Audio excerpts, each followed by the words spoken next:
I want to open this episode with an apology for wearing this t-shirt again on another episode, but most of y'all won't know because you only see it if you watch on the YouTube version. So Nick and I's very first argument after being married was probably like a week after we got home from our honeymoon, and it was over pillows. And most people tell you like, oh, you'll look back on the little arguments or whatever that you have in your first year of marriage and like laugh. They're usually dumb or over little things, and that is very true. I actually don't really like remember most of the little things that we've had, but this one I specifically remember probably because it was our first and it was just ridiculous. So anyways, we had 10 pillows or something in the second bedroom, just absolutely stacked up. It was ridiculous. We had 4 that were bought for us from a registry, the two that both of us had before getting married, 2 that came free with our mattress, and then 2 guest pillows. Their guest set. I don't know why I was so committed to that with my hands, but anyway, so yeah, we had 10. If you count up the math, that's 10. And of course I was like, we have to have the 2 matching ones that we got from our registry bought for us on the bed.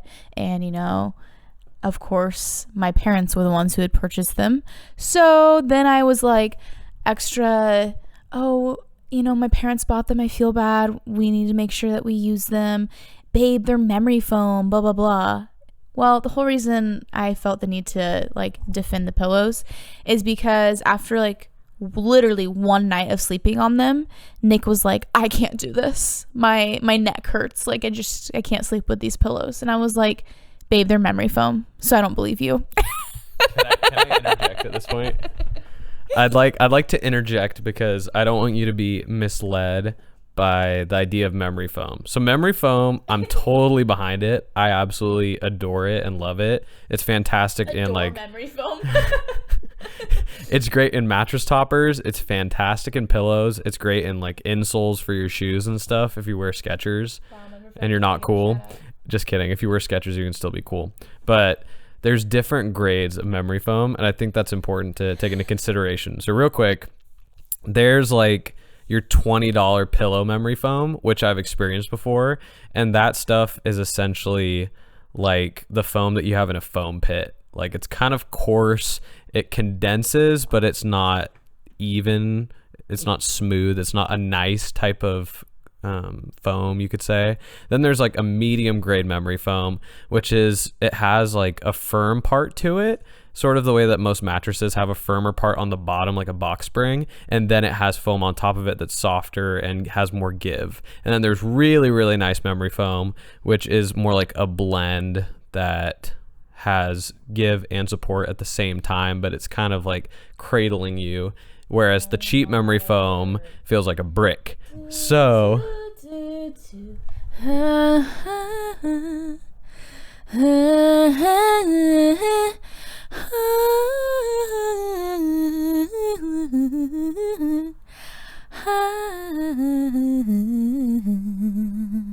You done?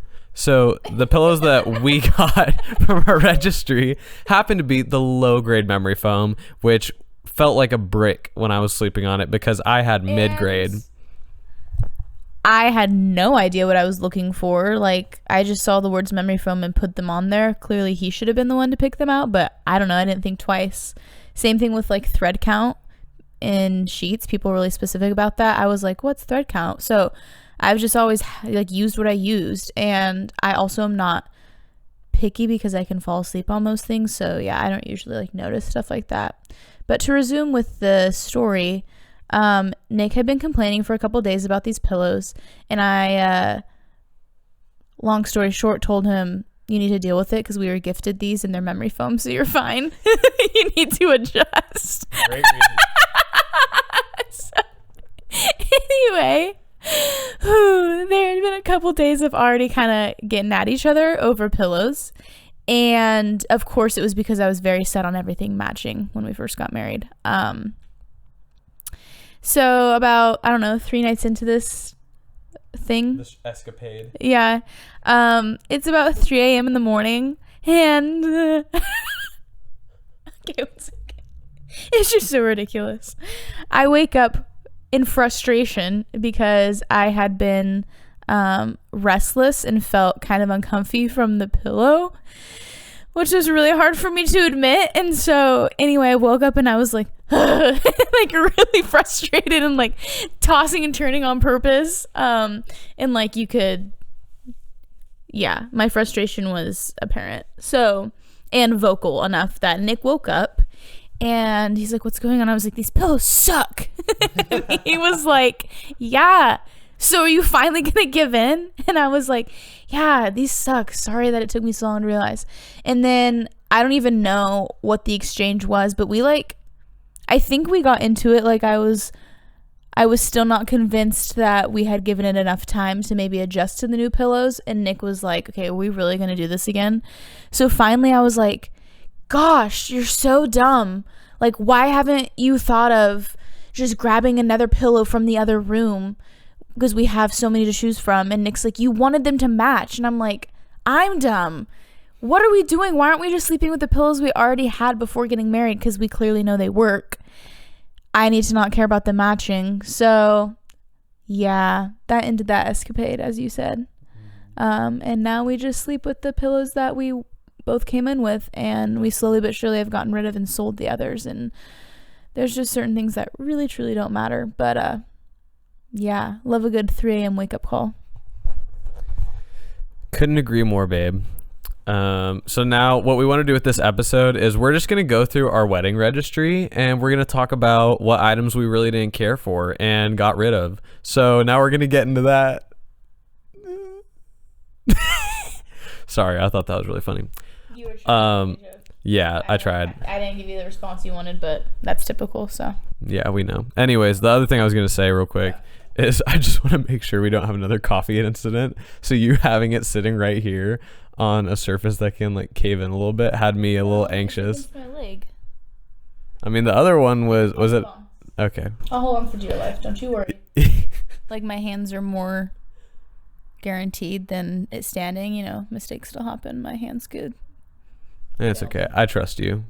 Yeah, we don't have maybe specifics. Maybe we do, but we're just gonna do a little give and take on some thoughts having to do with conflict and how you can engage in conflict productively, but also the idea that conflict is negative, in my opinion, is a myth, and it just is. Like, it just is a part of life. It's a part of being a relationship. I guess what I'm trying to say is many times conflict is the barrier to getting to the level of community and friendship that we discussed in one of our first episodes.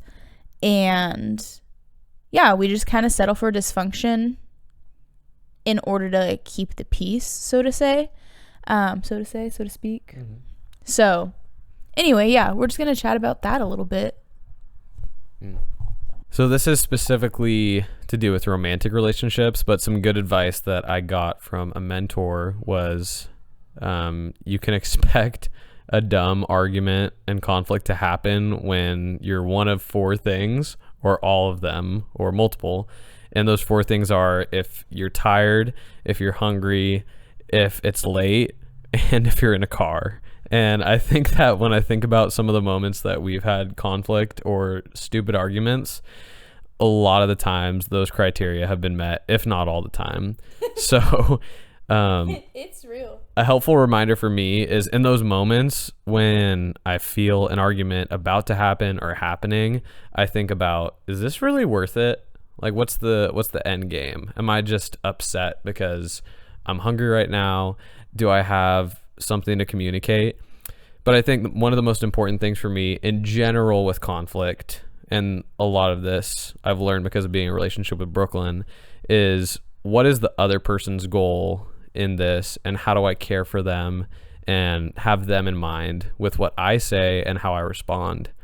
So what that looks like for me, since I'm very defensive and love to be right and love to be fully heard out and explained in every little detail, that means I just need to shut up sometimes, and I need to listen, but I need to not listen in a way where I'm just sitting there letting them talk and getting ready to be like, bam, and hit them with whatever I have to come back.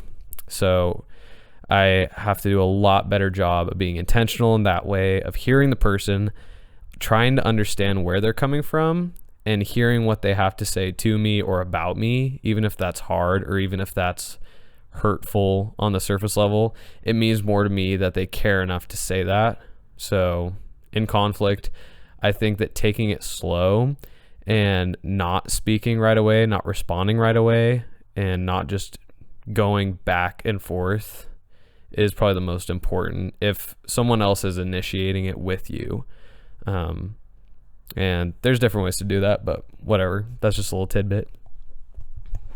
Well, yeah, and I think that off of that, in order to do those things that are helpful in conflict, I think humility definitely has to be present in conversations that are about conflict or around conflict, because it only takes one party, one person in the situation who is allowing their ego or pride to take over their reactions and their words. It only takes one to make it really messy and really difficult. And oftentimes it ends poorly when we are not willing to approach these types of conversations with the humility of, okay, I'm also imperfect. And even if I currently can't see what I've done in this situation, I need to approach this conversation with the humility to have open ears and an open mind to what I could have done to hurt the other person, because most likely we have a role in the hurt. In my case, at least, most of the time it's only really specific, like something really, really specific for it to be one-sided. I think that majority of the little conflicts we deal with in like our friendships and things like that, there's like unsaid things that occur that have caused hurt. And something that I learned in a conflict class in college was perception is reality. And I think that's extremely true. So take two people in a conflict. So like Nick and I, he might be like, you said this and it came across this way and it made me feel like this.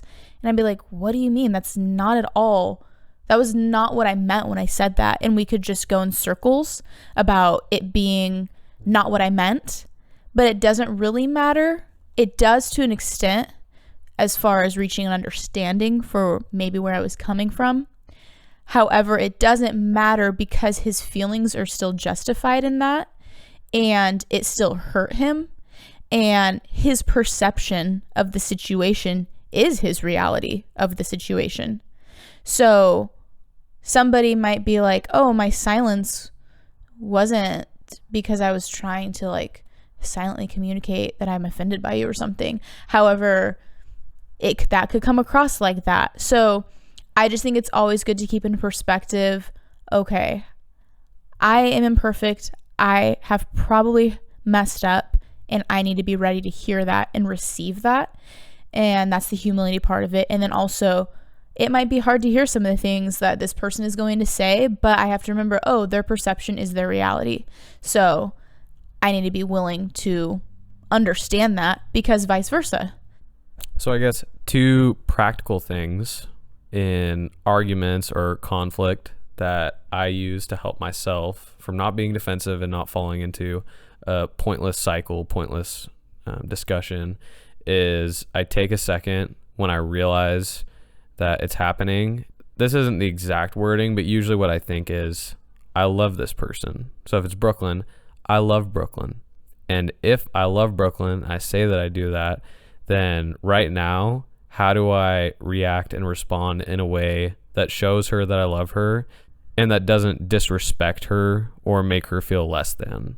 Because usually when someone's coming to you with an argument or whatever it may be, they're just wanting to be heard and understood. And so the practical piece there is you have to know your battles. You have to know in certain situations, sometimes someone just wants you to hear them out, and that's all they're asking for. And it doesn't matter what you say. It doesn't really matter how you respond besides just acknowledging them. And that can solve the conflict in and of itself. So for someone like me who always wants to have something to say, to come back with, and to kind of be in the right, it makes me feel better when I feel like I'm in the right or I'm being understood. I have to have a check on my heart posture and say, first of all, I love this person. How am I going to respond to show them love? And then second, how am I going to do a good job of hearing them and understanding them and putting myself to the side? Because a lot of the times what I want to communicate to be understood doesn't even matter. Like, it doesn't change the outcome of the conversation or the argument at all. I think Brooklyn's experienced that a lot. The arguments that we have had where I haven't spent any time talking about myself besides just acknowledging my own part in what caused frustration or conflict in the first place, those have been the most productive, where I don't just get into the weeds about what I was thinking when I said this or what I meant, because none of that matters. It's good for me to know that and to think about that, but it's more so something that I can reflect on later, and that'll be good for me, but it doesn't need to be explained and hashed out.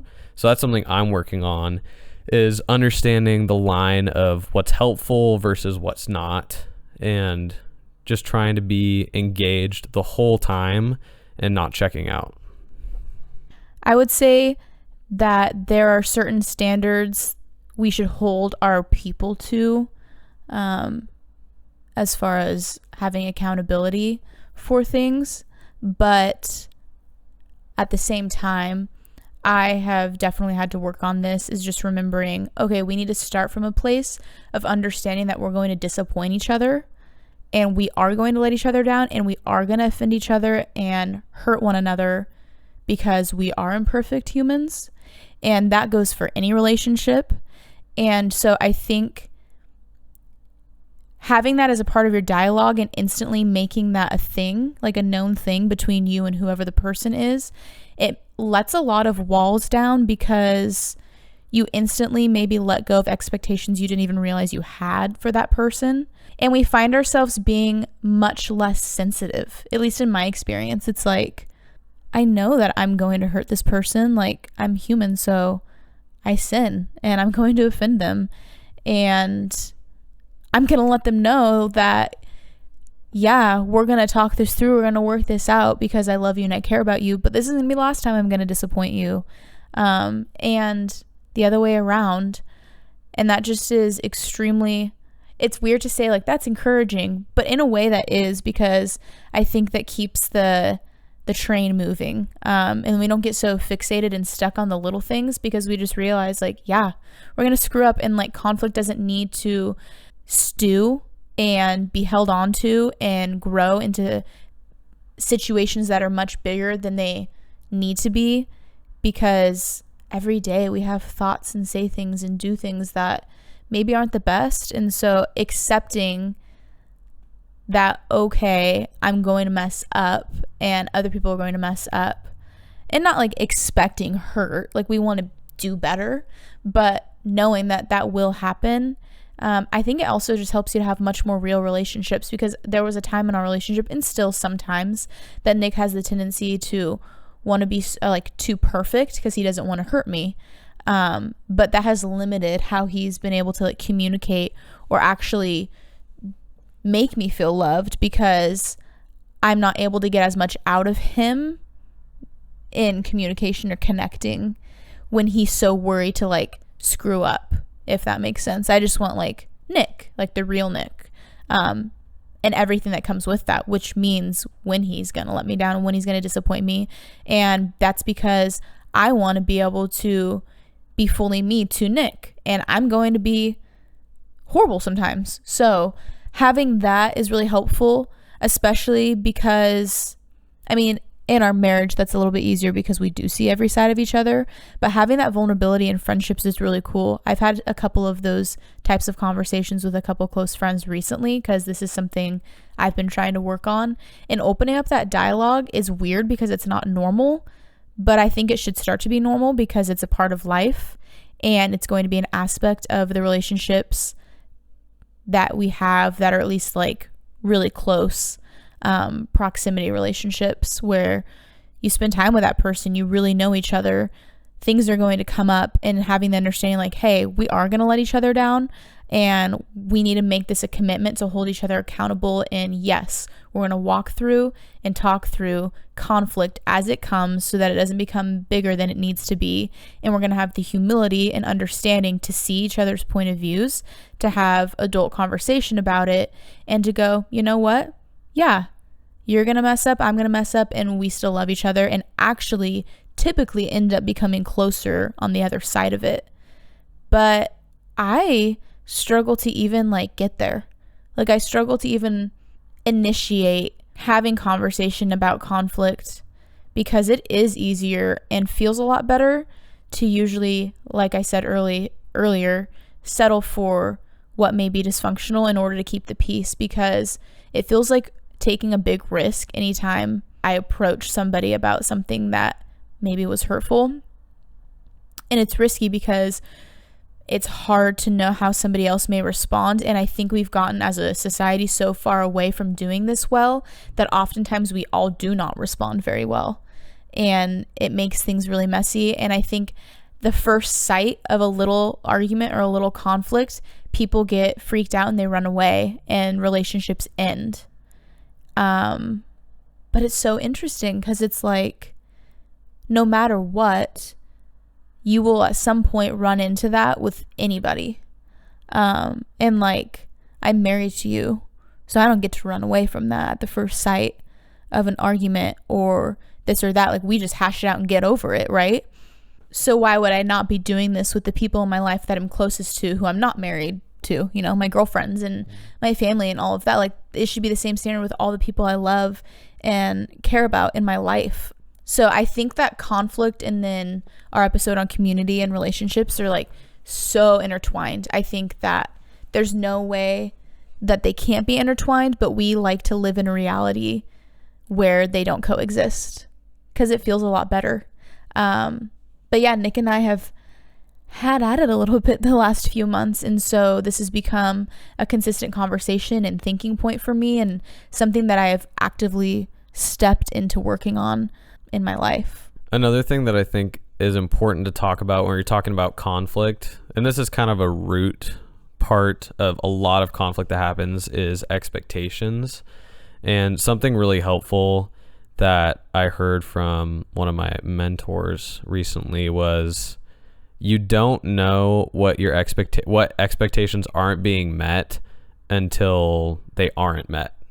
So for example, in our relationship, like, we've talked a lot about just our dynamic, our needs for communication, our needs in feeling loved or being honored and respected. But there's so many little things that we just had to learn by kind of being around each other and with each other. And being married brings those things out even more so because you're living with this person. And expectations not being met is kind of like the clearest path to head straight into conflict.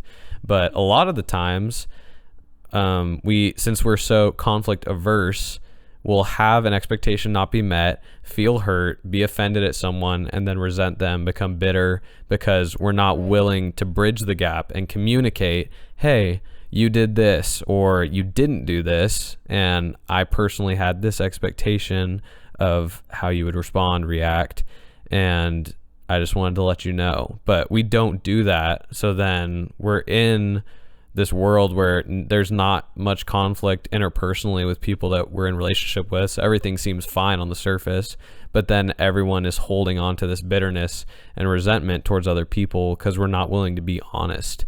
And so in our relationship, something that we've committed to is, since I cannot read minds, I'm terrible. I'm not super observative a lot of the time. So it really does take me asking Brooklyn, what's going on? Like, what's up? I can tell something's off. And then it takes Brooklyn having the humility to say, hey, this is what I'm dealing with. This is what I'm frustrated about. And then we can work through that together. But just in general, in relationships, a huge thing that I really want to embody myself, but also just encourage others around me to do, is just communicate expectations. And it's okay. Like, no one's ever going to be perfect. Like Brooklyn said, we're all sinners. We're all imperfect. But if expectations are never communicated and shared, then we're just allowing ourselves to be frustrated at other people and never giving them a chance to kind of correct that situation or heal, grow closer together. And in instances that we've had recently, even my expectation in conflict is kind of always negative. I think it's going to go poorly. I think people are going to be upset with me. I always think in like extreme negatives, but most of the conflict that we've had, since we approach it in a way that is productive, has been so great, and people have responded super well. There's been humility on both sides, and it's just incredible the things that can be healed and the things that can just come together for good that you would never expect to, just because you approach it in that way. And so I think having humility, being honest, also, just being vulnerable about your own shortcomings and conflict are all kind of like the stepping stones to having successful outcomes from those conversations. Ladies and gentlemen, now your favorite part of the show, where we are going to shout out a local business that we know and love. This week it is Rogers Plants. I don't know. That's right, Rogers Plants, ladies and gentlemen. They are fantastic if you're looking for them. We just went this morning and I got some flowers, so I'm gonna grab them to show you if you're on the YouTube, and right now you're looking at my thighs. That's right. If you're looking for them, they are located off of 42nd Street and Highway 126. So if you take 126, headed east, and then just turn off and go to the left, you will see Rogers Plants there. Brooklyn right now is going to show us some beautiful flowers that we got there. Oh, aren't they delicious? Oh, yes. Quite beautiful. Much pretty. Many pollen, flowers, petals, all those good things. The color's not on there. We got this sharp fuchsia, beautiful. We got this sharp fuchsia ring in the center with like a baby pink white outside. That's fun. And then this is tangerine, the only one that has a label with the color. So they're pretty, and they're for you, Mom and Grandma.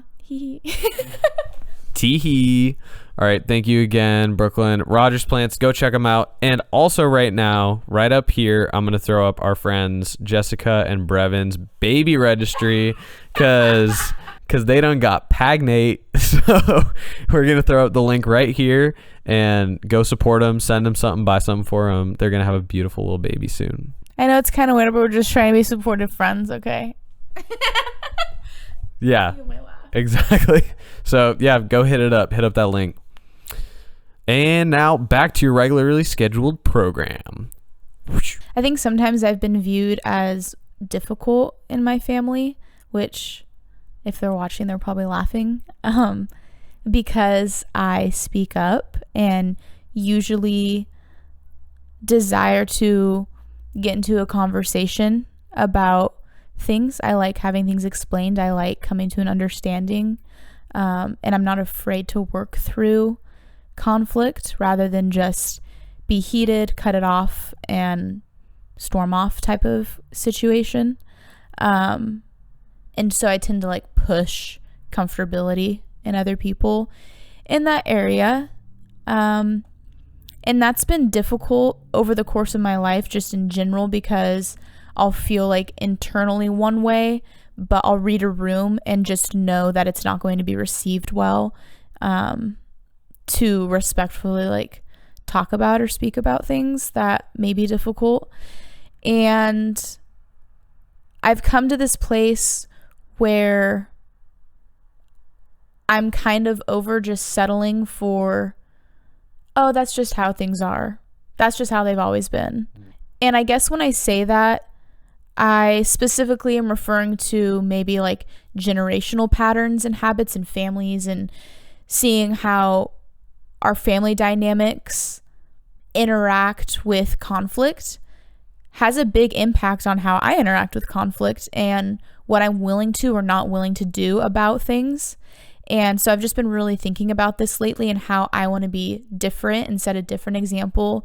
And that has included not settling and saying, oh, well, it's just always been that way, and then that easily being the justification for something that's not okay and should be talked about and worked through.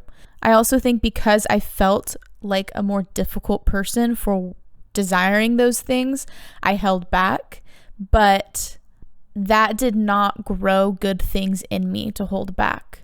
I found myself being bitter and having resentment, like Nick was referring to, in different relationships in my life over things that were not that big and maybe were even justified to be upset over. But as a Christian, like, I'm not supposed to hold on to anger, and I'm not supposed to resent the people that I love, or anybody for that matter.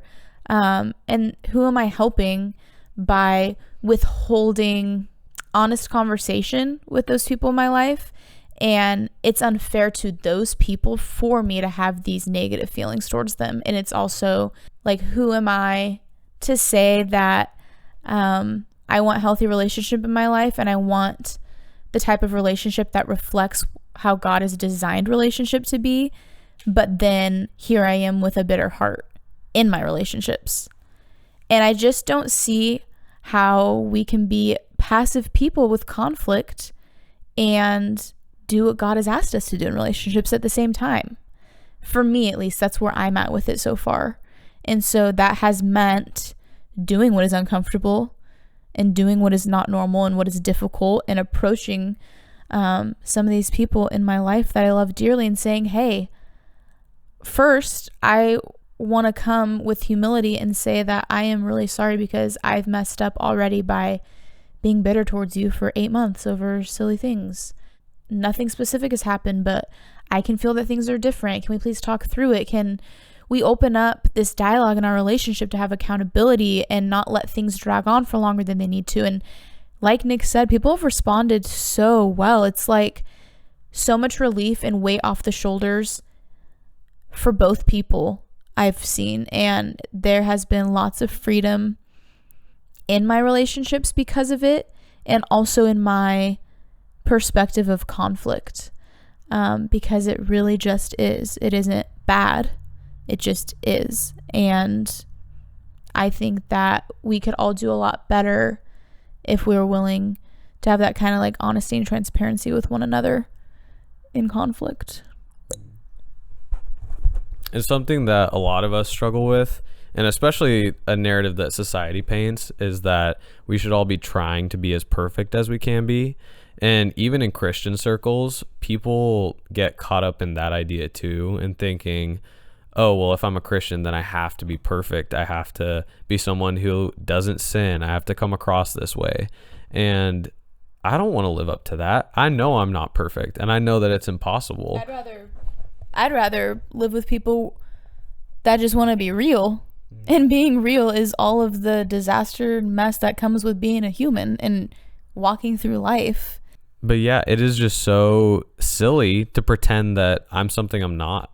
And I would rather people know me for who I am, all in all the imperfections, all the terrible jokes that I make that either stink or that may offend people. Like, I don't want them to know that because I want to be that way. I want them to know that so I have accountability.